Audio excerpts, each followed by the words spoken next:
Welcome back to Primetime News and a special welcome to viewers on onespotmedia.com.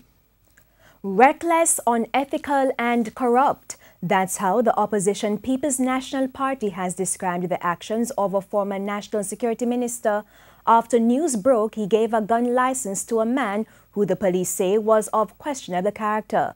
The PNP has sharply criticized Robert Montague for how the matter was handled and is calling for an independent audit. Details in this report.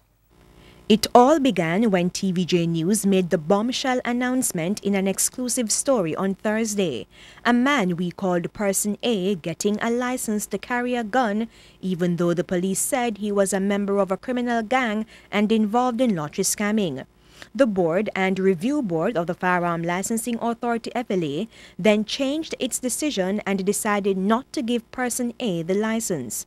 But then National Security Minister Robert Montague used his powers under the Firearms Act to overturn the decision.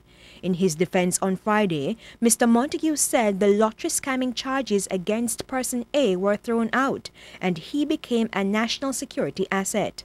Opposition spokesman on national security Fitz Jackson described the explanation as hogwash, and opposition member Peter Bunting also countered the argument. This is the gangster and scammer has now become a national security asset.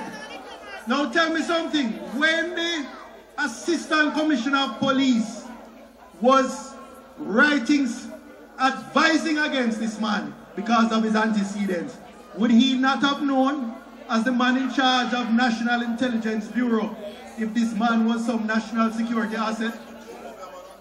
But I tell you better than that.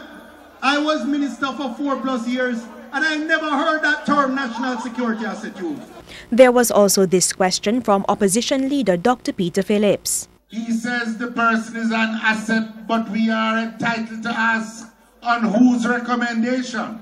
Mr. Bunting also reiterated that the board of the FLA resigned last year after news broke that people of questionable character were granted gun licenses.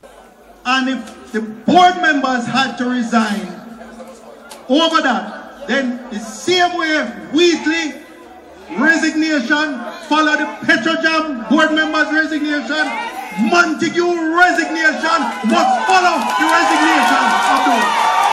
What he did was not unlawful, was not illegal, but it is still manifestly unethical and corrupt, and he must be held accountable for that. Meanwhile, TVJ News also reported on Thursday that Mr. Montague overruled the FLA Review Board and granted firearm permits in 29 appeal cases. Mr. Jackson is therefore calling on the current National Security Minister, Dr. Horace Chang, to immediately establish an independent audit of those 29 cases and overturn the decisions as he did in the revocation of the used car policy. He added that Mr. Montague must be sanctioned for this reckless undertaking. Mr. Jackson said it's another example of the government bypassing established systems to create channels to deliver what they desire.